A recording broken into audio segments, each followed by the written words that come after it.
Sénat TV vous présente Parlons Santé avec votre pharmacien Daniel Lachance. Je vous souhaite la bienvenue à notre chronique santé présentée par votre Uniprix Daniel Lachance, justement, avec notre pharmacien Daniel Lachance. Bonjour Daniel. Bonjour.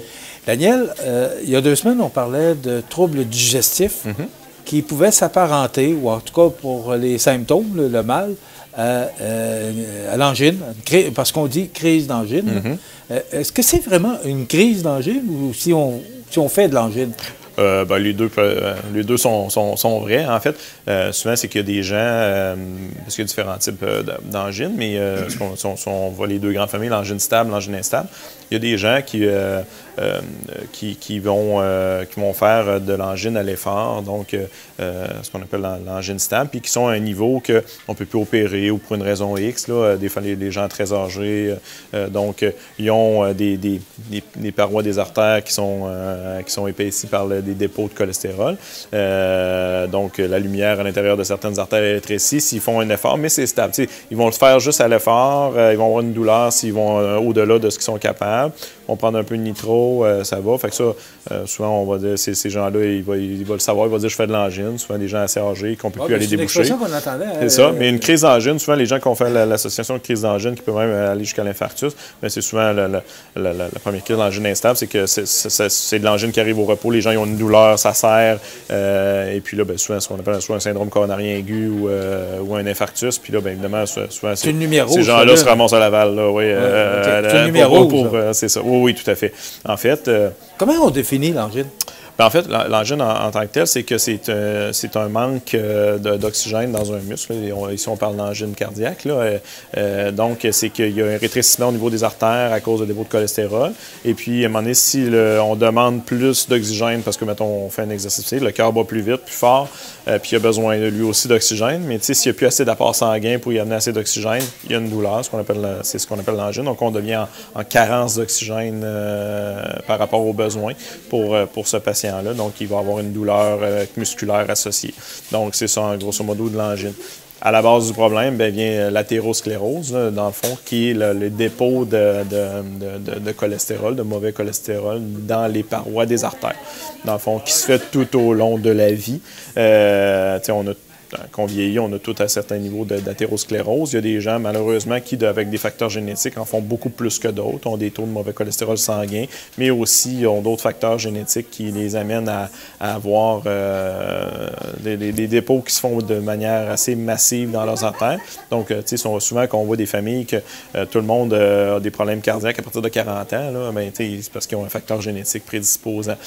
Puis, il y a encore des nouveaux facteurs génétiques, des nouvelles prédispositions qu'on est en découverte. La génétique est beaucoup. Mais évidemment, chez ces patients-là, ce qu'on a remarqué, c'est qu'en abaissant le mauvais cholestérol, remontant le bon, d'où la médication chez ces patients-là, on peut améliorer ou, mettons, retarder les complications de ces dépôts de cholestérol-là. Mais évidemment, le risque n'est pas pareil pour tout le monde. Mais bref, à la base de l'angine, il y a l'athérosclérose.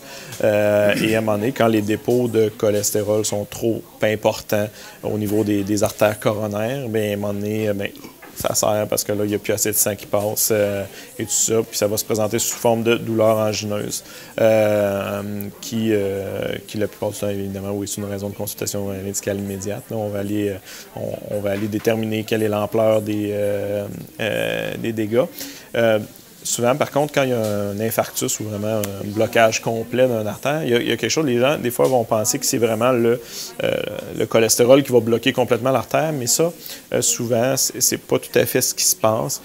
C'est que, en fait, la paroi d'une artère, évidemment, si on a des dépôts de cholestérol, mais la paroi s'épaissit. Et puis, à l'intérieur, c'est comme une couche de peau, en fait, c'est une muqueuse. Donc, elle devient étirée, puis il y a des phénomènes inflammatoires. Et puis, parfois, il va arriver ce qu'on appelle une rupture de plaque. Dans le fond, c'est que là, l'intérieur de l'artère va se rupturer parce qu'elle est trop étirée. Et puis là, il va y avoir la formation d'un caillot, parce que comme une blessure, il se forme un caillot sanguin.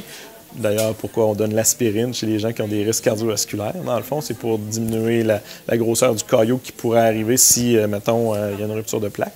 Et dans le fond, c'est le caillot qui vient bloquer l'artère. C'est vrai que c'est pas le cholestérol. Quand on fait un infarctus, c'est vraiment une rupture de plaque, il y a un caillot sanguin qui se forme, et puis là, ça bouche. Mais ça, là, à ce moment-là, tout dépendant si ça arrive sur un gros artère ou un petit artère pour une petite partie du cœur, ça peut être aller jusqu'à être fatal, évidemment, si on atteint une grosse artère du cœur.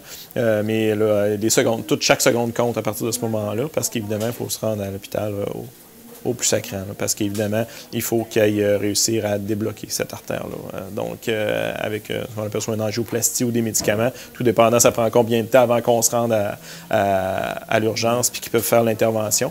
Mais à ce moment-là, parce qu'évidemment, les angioplasties sont seulement à l'hôpital Laval, donc pour les gens, des fois, qui sont en région, c'est trop long. Ça peut arriver qu'ils aillent dans un hôpital plus proche puis ils vont donner des médicaments pour essayer de dissoudre le caillot à ce moment-là. Mais bref, ce qui est important, c'est d'essayer de réouvrir l'artère parce que sinon, la partie du muscle du cœur qui est atteinte peut mourir tout simplement, puis on peut développer une insuffisance cardiaque. Donc, effectivement, que l'angine peut être, dans certains cas, chez une patiente de 90 ans qui en fait à l'effort, somme toute relativement normale dans sa vie, on fait contrôle les symptômes, mais pour quelqu'un qui a 45-50 ans, qui fait de l'angine, évidemment, c'est pas la même vision de la chose, hein, parce qu'évidemment, on a une période de vie devant nous où il va falloir contrôler cette maladie-là.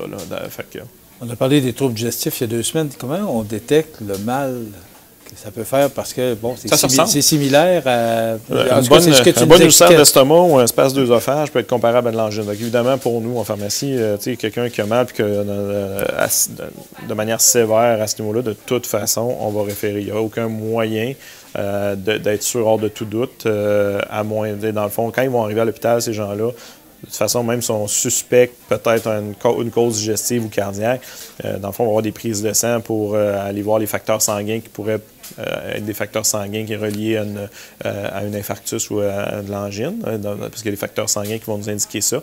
Ils vont mettre un électrocardiogramme aussi pour vérifier l'électricité du cœur, qui peuvent nous indiquer aussi qu'il y a une atteinte cardiaque. Et évidemment, si après ça, on élimine toute cause cardiaque parce que l'électro, c'est beau, les prises de sang sont belles, bien là, évidemment, on va aller investiguer plus au niveau digestif. Mais à la base, en se présentant à l'hôpital, ça se peut que le médecin, par les symptômes, ne puisse pas déterminer si c'est cardiaque ou digestif, parce que les symptômes peuvent des fois être assez sévères, les deux. Donc, c'est vraiment suite aux prises de sang, l'électrocardiogramme, puis en faisant le tour de ces examens-là, qu'il va pouvoir aller éliminer le diagnostic cardiaque ou le confirmer. Et puis là, à ce moment-là, prendre les mesures nécessaires en fonction du diagnostic. Là. Mais le diagnostic cardiaque peut être fatal, tandis que le digestif ne l'est pas. Oui, bien en fait, si un patient est anginu, de toute façon, quelqu'un, aussitôt qu'ils vont mettre l'électrocardiogramme dessus, quelqu'un que c'est cardiaque puis c'est sévère, dans le fond, on va le voir assez rapidement. Voit instantanément. Fait que là, à ce moment-là, le branle-bas de combat commence pour souvent, si c'est quelque chose qui demande une angioplastie d'urgence à l'hôpital Laval. L'angioplastie, c'est qu'ils prennent une caméra qui vont passer par les artères pour se rendre au cœur, puis avec un ballon pour aller réétirer puis ou débloquer l'artère. Fait que ça, ils font ça, c'est à l'hôpital Laval que ça se passe. Là. Les hémodynamiciens sont là. À ce moment-là, ils vont organiser l'ambulance le plus rapidement possible. Si on n'est pas capable de respecter les délais requis pour avoir une angioplastie puis s'assurer du moins maximiser les chances de réussite de l'angioplastie, mais ils vont donner des médicaments pour dissoudre le caillot à l'hôpital. Fait que, la question de temps est très importante, d'où l'importance de se présenter aux urgences rapidement ou d'appeler l'ambulance rapidement si on suspecte un problème cardiaque, parce que si c'est cardiaque, les minutes comptent. Là.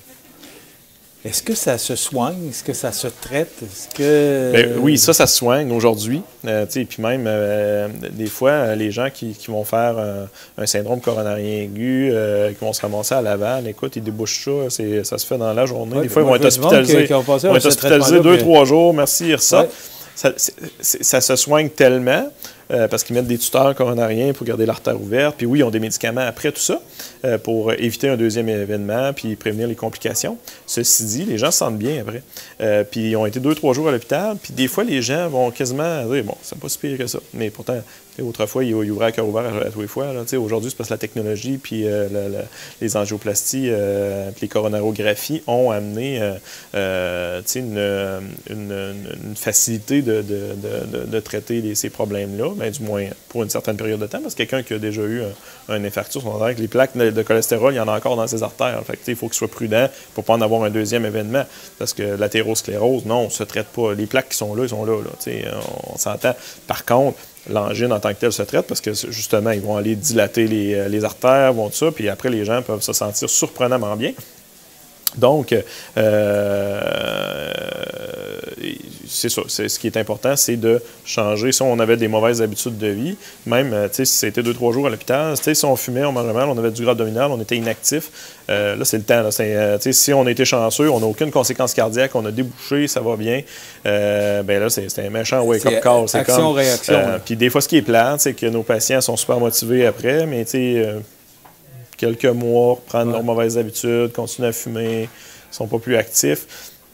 Puis c'est ça qui va leur sauver la vie, de changer ces habitudes de vie-là. On ne peut pas travailler sur la génétique, on ne peut pas changer comment notre corps est fait si on a des facteurs de risque. Par exemple, on peut travailler sur tout le reste, donc sur ce qu'on mange, sur ce qu'on fait. Puis bon, la sédentarité, pour moi, est le pire ennemi de nos sociétés aujourd'hui, puis de notre santé. Puis de santé publique aussi, là, en général, parce que les coûts de santé publique reliés à la sédentarité, pour moi, je pense que c'est le pire risque. Là. Oui, l'alimentation est très, très, très, très importante, mais quelqu'un qui mange mal, qui est actif, je pense... peut s'en sortir plus facilement. C'est ça. Mais là, ça devient une question de je ne veux pas comparer non plus, je ne veux pas me faire des ennemis. J'adore les diététistes, puis je réfère souvent du monde. Je pense que l'alimentation est très importante, je ne veux pas minimiser ça. Mais je pense que le fait que les gens ne bougent pas de nos jours, c'est ce qui amène le plus de problèmes, puis le plus de coûts au niveau du problème de santé, que ce soit au niveau du diabète, de l'athérosclérose, de l'angine, des problèmes cardiaques. Fait que si les gens bougeaient juste un peu plus, trouver quelque chose qu'ils aiment pour bouger. Qu'est-ce que tu entends par bouger un peu plus? Qu'est-ce que tu recommanderais? Ah ben des fois, écoute, c'est aller marcher une demi-heure. C'est pas plus compliqué que ça. Si tout le monde marchait une demi-heure tous les jours, il y aurait déjà beaucoup moins de problèmes. Mais si on haït ça, marcher, je peux comprendre. Quelqu'un ne veut pas marcher, mais c'est de trouver ce qu'on aime. Là, mais c'est pas besoin de faire des triathlons. Pas besoin de faire du canoë à glace tous les fins de semaine non plus. Puis moi, je suis un tripeux d'entraînement. Les gens... ça fait partie de ma vie, puis j'aime ça, puis j'aime souffrir un peu, mais je sais très bien que pas tout le monde qui est comme moi, je suis un peu fou, là. Mais pas besoin de s'entraîner à ce niveau-là, puis d'avoir mal, puis de mourir, c'est pas vrai, ça. C'est pas vrai que si on n'a pas mal, qu'on n'a pas de gain, là. C'est pas vrai. Tant mieux si on aime ça, là, mais parce que oui, l'exercice à haute intensité a ses bénéfices, puis il y a des études, tout ça. Puis on est mieux de faire on a plusieurs études qui montrent que faire des courtes séances à haute intensité sont plus bénéfiques que des longues à basse intensité. Ceci dit, donc ça dépend des goûts. Si on haït ça se mettre dans le rouge puis que de souffrir, mais c'est quand même mieux d'aller marcher une demi-heure. C'est juste de trouver quelque chose qu'on aime. Souvent, c'est ça, les gens s'entêtent à aller au gym. Puis ils haïssent ça. Ils lâchent parce qu'ils n'aiment pas ça. Fait que, le but, c'est là, ils font plus rien. Le but, c'est ça. Vaut mieux faire quelque chose de moins intense, mais qu'on aime, mais juste de bouger. C'est pas les gens souvent se compliquent la vie avec l'entraînement. C'est juste de trouver quelque chose qu'ils aiment. Parce que pour leur cœur, pour le système cardiovasculaire, les poumons, name it, l'arthrose, les gens qui ont des douleurs d'arthrose, si on a une bonne masse musculaire, c'est ce qui va les sauver à long terme. Pour le tonus musculaire, pour plein de problèmes de santé, si on est moindrement un peu actif, qu'on maintient notre masse musculaire, qu'on maintient notre capacité cardiovasculaire, mais on diminue nos risques de complications dans plein de types de problèmes de santé, qu'on part du système musculo-squelettique au système cardiaque. Là, on a dévié un peu du pur cardiaque, mais quand même, je pense que c'est important qu'on parle de santé cardiovasculaire, d'athérosclérose, d'angine, que, dans le fond, si on travaille sur notre activité physique puis notre alimentation, mais on va pas juste aider ça, ça va être ça en partie, mais on risque de s'aider pour beaucoup d'autres problèmes de santé aussi. Fait que c'est ça. On a un mal intense ici. On prendrait moins de médicaments aussi. Oui. On a un mal intense ici. Qu'est-ce qu'on est mieux de faire? On appelle l'ambulance ou on appelle le pharmacien? Comme je dis, tout dépend de moi. C'est sûr que quelqu'un qui a une douleur rétrosternale, qui a des sueurs, que ça le réveille, ou qui a une faiblesse, là, commencez pas à appeler la pharmacie, là, appelez l'ambulance. Mais quelqu'un qui a une douleur là, qui, outre ça, même si elle est relativement sévère, n'a pas de symptômes, n'a pas de fatigue, n'a pas essoufflé, ça fait juste mal, on peut appeler la pharmacie, on peut essayer des affaires. Puis si nous autres, on juge que ça me chicote, vous êtes venus d'aller voir le médecin, on vous le dira. Pas de chance. Exactement. Mais douleur rétrosternale, il faut être vraiment prudent. Puis il faut le prendre au sérieux. Très important de prendre ça au sérieux. Il vient de le dire aussi, Daniel. Donc l'angine, ou encore si vous avez mal ici. Consultez, ou sinon, si vraiment c'est fort, peut-être d'appeler l'ambulance, mais prenez pas de chance parce que ça peut être Ça peut être Il fatal. vaut mieux payer une ambulance que... Ouais, c'est pas vous faire peur, mais ça non, mais vaut mieux payer une ambulance que de payer des funérailles. C'est quand même. Oui, c'est comme ça. Appelons ça. C'est comme ça qu'il faut le dire. Ben oui, mais parce que ça peut... Une infarctus, ça peut être fatal. Là, même si aujourd'hui, on en sauve beaucoup, puis la médecine a beaucoup évolué. Demeure qu'un infarctus, c'est un infarctus. Là, ça peut être fatal encore aujourd'hui. Merci beaucoup, Daniel. C'est très intéressant, ces chroniques-là. On apprend beaucoup de choses. Donc, Daniel Lachance, pharmacien, que vous pouvez retrouver ici avec une équipe formidable chez Uniprix Daniel Lachance, au 5 boulevard Taché-Ouest à Montmagny. Ça complète.